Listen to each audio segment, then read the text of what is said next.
அரசும் 2 முறை முத்தரப்பு பேச்சுவார்த்தை நடத்தப்படும் என்று அறிவிக்கப்பட்டு நடத்தல. இதெல்லாம் அரசாங்கத்துக்கு தெரியாதா? இல்ல துறை அமைச்சருக்கு தெரியாதா? அப்படி தெரியலனா இந்த ஆட்சி அகற்றப்பட வேண்டிய ஆட்சி என்பது மக்கள் முடிவு செய்து விட்டாங்க. என்ன சொல்றாங்கன்னா, நேற்று விவசாயிகள் பொறுத்த வரைக்கும் அவங்க எங்களுக்கு அரசாங்கத்துக்கு சம்பந்தம் இல்லைங்கிற மாதிரி அவங்க பேசிட்டு இருக்காங்க. நைட்டோட வர சொல்லிட்டு அத்தனை பேர் காத்திருந்தவங்களை வராபேஸ் பண்ணி நீங்களும் நிறுவனம் தான் பேசிக்கணும்னு சொல்லியிருக்காங்களே, எப்படி கால்நடைத்துறைக்கு சம்பந்தம் எல்லாம் போயிருமா? அதான் நான் கொண்டு வர்றதற்கு நான் முயற்சி செஞ்சேன்.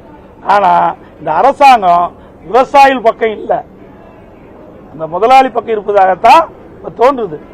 ஏன்னா உண்மையிலேயே இந்த விவசாயிகள் பாதிக்கப்பட்டிருக்கிற நிலை தெரிஞ்சிருந்தா, தொழிலாளர் பாதிக்கப்பட்டு தெரிஞ்சா உடனே இன்றைக்கு எடுத்திருப்பாங்க. நீங்க சொன்ன மாதிரி விவசாயிகள் சங்கத்தை கூப்பிட்டு மட்டும் நிறைய பேர் மகளிர் அவ்வளவு தூரம் வந்து அதான் விடுறாங்க. வர சொல்லிட்டு திடீர்னு கேட்டா நீங்க நிறுவனத்துக்கிட்ட பேசிக்கீங்கன்னு சொல்றாங்க. ஏற்கனவே 2 முறை முத்தரப்பு பேச்சுவார்த்தை நடத்தணும் அரசாங்கம் அறிவிச்சுட்டு பேக் அடிக்குதுன்னு என்ன அர்த்தம்? பின்வாங்குதுன்னு என்ன அர்த்தம்? இதுல ஏதோ நடக்குதுன்னு தான் அர்த்தம். 40,000 விவசாய குடும்பங்கள் இல்லைங்க, 5 லட்சம் தொழிலாளர்களுடைய பிரச்சனை. இதுக்கு கூட பிரதான எதிர்க்கட்சி முறையில் அரசுடைய கவனத்துக்கு கொண்டு வருவதற்கு எங்களுக்கு அனுமதி மறுத்தா அவையில் வர வேண்டிய அவசியம் என்ன எங்களுக்கு இருக்குது? அக்கடைய பிரச்சனைக்கு தான் நாங்கள் வர்றோம். ஏங்க இது கவர்மெண்ட் 2 தரப்பு பேசி ஒரு உடன்பாடு இருக்கணும். எல்லா இடத்துலயும் தான் இன்னைக்கு எல்லா தொழிற்சாலையும் இருக்குது. ஒரு போராட்டம் நடத்தினா அரசாங்கம் பேசுதில்ல, எல்லா இடத்துலயும் பேசுறாங்களா? அது மாதிரி விவசாயிகள்லாம் நிராகரிக்கப்பட்டவர்களா? அவர்கள் இந்த அரசாங்கம் கண்டுகொள்ளாதா? அவர்கள் வாழ்வாதார பிரச்சனை, 5 லட்சம் தொழிலாளருடைய வாழ்வாதார பிரச்சனை, 40,000 விவசாய குடும்பங்களுடைய வாழ்வாதார பிரச்சனை. இதற்கு இந்த அரசாங்கமே முத்தரவு பேச்சுவார்த்தை நடத்தும் என்று அறிவிக்கப்பட்டு விட்டு ஏன் பின்வாங்குது? அதுதான் அரசுடைய கவனத்துக்கு கொண்டு வந்து அதுக்கு ஒரு நல்ல சுமூகமாக ஏற்பாடு செய்ய வேண்டும். அந்த உரிமையாளர்களுக்கு அவர்கள் கேட்கின்ற கோரிக்கையை இந்த அரசு மூலமாக நிறைவேற்ற வேண்டும் என்ற ஒரு நல்ல எண்ணத்தில் தான் நாங்கள் இந்த சட்டமன்றத்தில் அரசுடைய கவனத்தை கொண்டு வந்து முயற்சித்தோம். ஆனா எங்களுக்கு அனுமதி கிடைக்கல, வெளிநடப்பு செய்யும்.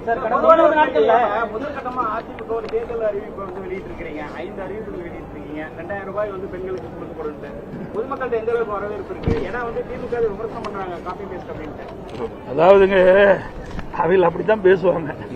ஏன்னா இது மற்றவர்களை நாங்கள் காப்பி அடிச்சு அறிவிக்க வேண்டிய அவசியமே இல்லை.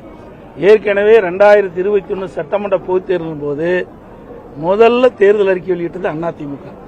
எங்களுக்கு பிறகு 1 மணி நேரம் கழிச்சு தான் திமுக தேர்தல் அறிக்கை வெளியிட்டாங்க.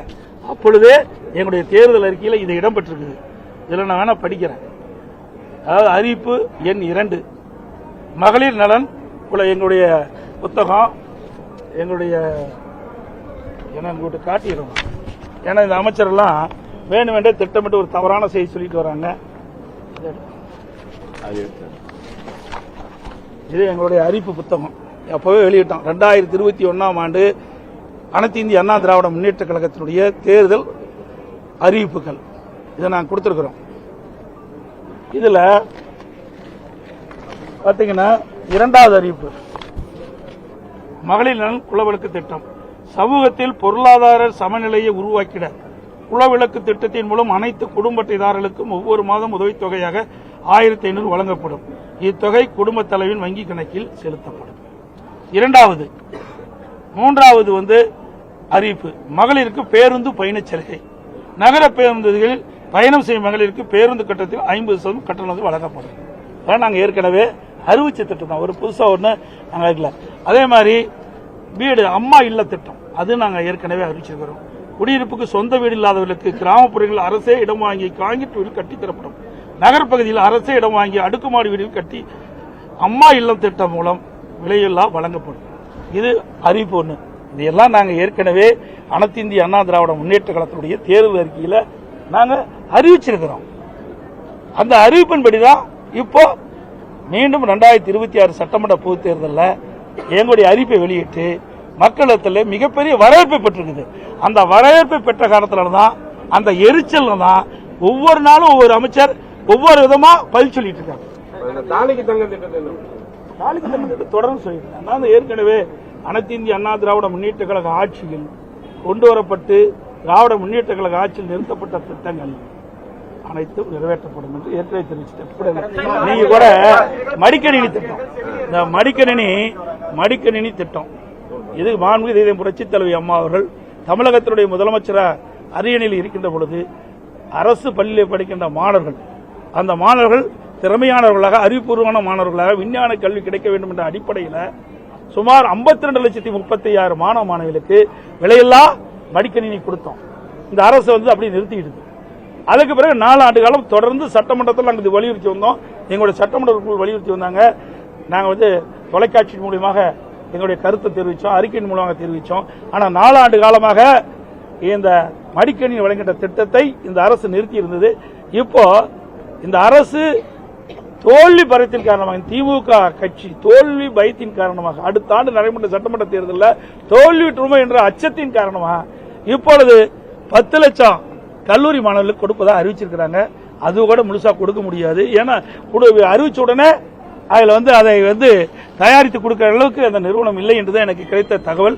அது மட்டும் இல்ல, இதை வேண்டுமென்றே திட்டமிட்டு அந்த மாணவருடைய வாக்குகளை பெறுவதற்கு அந்த திட்டத்தை அறிவிச்சிருக்காங்க. உண்மையிலேயே அந்த மாணவர்களுக்கு நல்லது நடக்க வேண்டும், நன்மை நடக்க வேண்டும் இருந்தா இந்த கல்லூரி துவங்குவதற்கு முன்பாகவே இதை கொடுத்திருந்தா பயனுள்ளதா இருக்கும். கடனை உடனே வாங்கி, கல்லூரி திறந்த உடனே கடனை உடனே வாங்கி அவர்கள் அந்த மாணவர்கள் இன்னைக்கு இந்த லேப்டாப் வாங்கியிருக்கிறாங்க.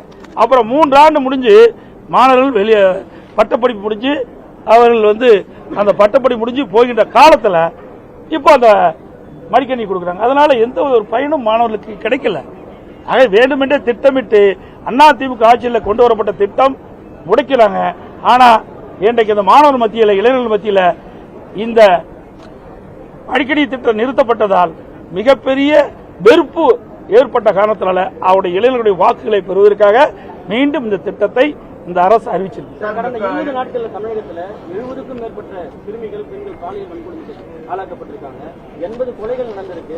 குறிப்பா கொலை செய்யக்கூடிய சம்பவங்கள் ரீல் செய்யக்கூடிய ஒரு நிலை ஏற்பட்டிருக்கு.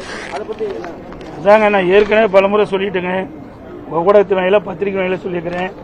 இன்றைக்கு தமிழகத்தில் திராவிட முன்னேற்ற கழக ஆட்சி எப்பொழுது அமைக்கப்பட்டதோ அன்றிலிருந்து இன்று வரை சட்ட ஒழுங்கு அடியோடு சீர்கிட்டு விட்டது.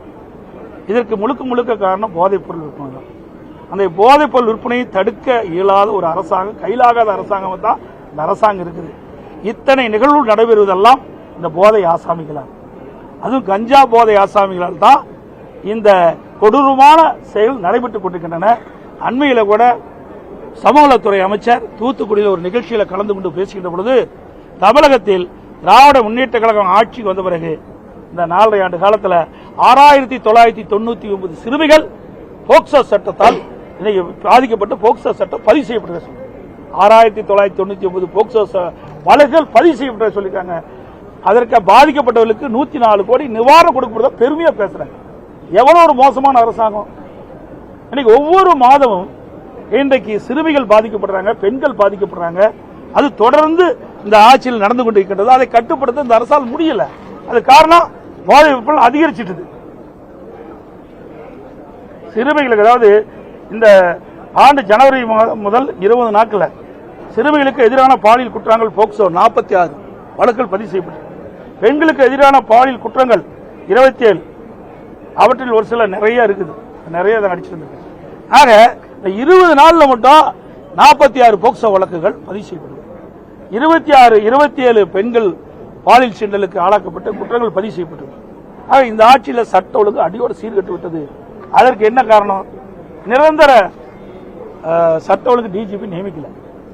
நிரந்தர சட்ட ஒழுங்கு டிஜிபி இதுவரைக்கும் நியமிக்கல. ஏற்கனவே இந்த அரசாங்கம் யாரெல்லாம் தகுதியானவர்கள் அதில் பட்டியல மத்திய யூபிஎஸ்சிக்கு அனுப்பிச்சது. அந்த யூபிஎஸ்சி பரிசீலித்து 3 பேரை அவர்கள் தேர்வு செஞ்சு மாநில அரசுக்கு அனுப்பிச்சது. அந்த 3 பேரில் ஒருவரை நிரந்தர டிஜிபியாக நியமிக்கப்பட வேண்டும். இதுதான் இது. ஆனா அதை பற்றியே கவலைப்படாத அரசாங்கம் ஒரு பொறுப்பு டிஜிபி நியமிச்சாங்க சட்ட ஒழுங்கு. அந்த அவருக்கு உடல்நிலை சரியில்லை, அதுக்கு ஒரு பொறுப்பு டிஜிபி நியமிச்சிருக்காங்க. அப்புறம் எப்படி இவங்க சட்ட ஒழுங்கு பாதுகாக்க முடியும்? சட்ட ஒழுங்கு பாதுகாக்கக்கூடிய ஒரு நிரந்தர டிஜிபி இல்லாதனாலதான் இவ்வளவு மோசமான நிலைக்கு போயிட்டு இருக்குது. அதை பற்றிலாம் இந்த அரசாங்கத்துக்கு கவலையே இல்லை. தங்களுக்கு கைப்பாவையாக ஒரு டிஜிபி தேவை. அதுல இந்த 3 டிஜிபியில் ஒருவர் அவருக்கு சாதகமா இல்ல. அதுதான் இப்ப இருக்கிற நிலைமை. அதனாலதான் நிரந்தர டிஜிபி நியமிப்பதில் காலதாமதம் ஆயிடுச்சு. போராட்டத்தில் ஈடுபடுறவங்களை வந்து காவல்துறை வந்து கைது செய்து என்ன பண்றாங்க, நேற்று கூட கிராம உதவியாளர்ல கைது செய்து குண்டிக்கு அப்புறம் அந்த இடத்துல ஆனந்தம்ல பாதியில விட்டுட்டு போயிடுறாங்க. எந்த மண்டபத்திலையும் வந்து அடைக்க மாட்டேங்கிறாங்க. என்ன பிரச்சனை, மண்டபம் கிடைக்க மாட்டேங்குது. அது ஒரு பிரச்சனை. அவங்களுக்கு சரியான காவல்துறை கைது செய்யப்பட்ட அந்த அவங்க போராட்டக்காரர்கள் கூட சரியான அடைக்க முடியாத சூழல் இருக்கு. மனதளவுல காவல்துறையினரும் பாதிச்சிருக்காங்க. ஒவ்வொரு முறையுமே போராட்டத்துல போன வாரத்திலிருந்து ஆரம்பிச்ச போராட்டத்துல இருந்து அவங்க சாப்பாடு வாங்கி கொடுக்கிற முதற்கொண்டு எல்லாமே இருக்காங்க. இப்போ காவல்துறை இதை வந்து எப்படி போகுது? ஏன்னா போராட்டம் பண்றவங்களுக்கும் பாதுகாப்பு இல்லாம இருக்கு. அதாவதுங்க, இந்த அரசு பல வாக்குறுதி, இந்த திமுக கட்சி 2021 சட்டமன்ற பொதுத் தேர்தலில் எப்படியாவது வெற்றி பெற வேண்டும் அந்த நோக்கத்தில் பல அறிவிப்புகளை வெளியிட்டாங்க. அந்த அறிவிப்புகளை நிறைவேற்ற வேண்டும் தான் சம்பந்தப்பட்ட ஊழியர்கள்லாம் போராட்டம் நடத்திட்டு இருக்காங்க. அது அரசு ஊழியராகட்டும், அல்லது பகுதி நேர ஆசிரியராகட்டும், இடைநிலை ஆசிரியர்களாகட்டும், செவிலியர்களாகட்டும், கிராம உதவியாகட்டும், சத்துணவாகட்டும், எல்லாமே வாக்குறுதி கொடுத்துட்டாங்க. நீங்க அந்த வாக்குறுதி என்ன குறிப்பிட்டு நிறைவேற்ற வேண்டும் போராடிட்டு இருக்காங்க. அந்த போராட்ட நடவடிக்கைகளுக்காவது ஒழுங்கா அவர்களுக்கு பாதுகாப்பான இடம் கொடுக்கணும், அவர்களுக்கு உணவு கொடுக்கணும். எதையுமே கிடையாது. வேண்டுமென்றே திட்டமிட்டு இந்த அரசுக்கு எதிராக செயல்பட என்று ஒடுக்குறாங்க. இதை மிக கண்டனத்துக்குரியது. ஒரு ஜனநாயக நாடு. ஒரு ஜனநாயக நாட்டில் இன்னைக்கு போராடுவதற்கு அனைவருக்கும் உரிமை உண்டு. தங்களுடைய நிலைமையை அரசுடைய கவனத்துக்கு கொண்டு வருவதற்கு ஒவ்வொருவருக்கும் உரிமை உண்டு, ஒவ்வொரு சங்கத்திற்கு உரிமை உண்டு. அதிமுக ஆட்சியில் பல்லாயிரக்கணக்கான போராட்டத்தை நான் சந்திச்சேன். இவர்கள் மாதிரி யாரும் அடக்குமுறையை நாங்கள் செய்யல. இன்றைக்கு எதிர்கட்சிகள் போராடினாலும் அனுமதி கொடுக்கறது இல்ல. அப்படியே நாங்கள் போராடினா எங்க மீது வழக்கு. அது மாதிரி பல்வேறு வாக்குறுதிகளை கொடுத்து அந்த வாக்குறுதி நிறைவேற்றாத காரணத்தினால இன்றைக்கு விவசாயிகளிலிருந்து நான் சொன்ன அத்தனை அமைப்புகளுமே இன்னைக்கு போராட்டத்தில் இறங்கி போராட்டம் நடத்திட்டு வராங்க. அதை இந்த அரசு ஒடுக்க பார்க்குது. ஒடுக்க தான் இன்னைக்கு நீதியம் அதிகமாகுது. இதையெல்லாம் எல்லா அமைச்சர்கள் புரிந்து கொள்ள வேண்டும். இந்த அரசாங்கம் எப்படிப்பட்ட அரசாங்கம். அதே தனக்கு சாதகமாக அவர்களை பயன்படுத்திக் கொண்டாங்க. தேர்தல் நேரத்தில் தங்களுக்கு வாக்களிக்க வேண்டும் என்ற ஒரு நிலைப்பாட்டின் அடிப்படையில் இந்த அறிவிப்பெல்லாம் கொடுத்துவிட்டு அவருடைய வாக்குகளை பெற்று ஆட்சிக்கு வந்த பிறகு அவர்களுடைய வாக்குறுதியை நிராகரிப்பது சரியல்ல. ஏன்னா வாக்குறுதி கொடுத்துட்ட, நீ சிந்திச்சு பார்க்கணும்ல. வாக்குறுதி கொடுக்கறதுக்கு முடியாது. திட்டமிட்டு அவருடைய வாக்குகளை பெற வேண்டும். வாக்குறுதி பெற்றுட்டாங்க, ஆட்சிக்கு வந்துட்டாங்க, பிறகு அதை பத்தி கவலை இல்லை. அப்படித்தான் ஒரு நிலைமை இருக்குது. அனைத்து உடனே நன்றி, வணக்கம்.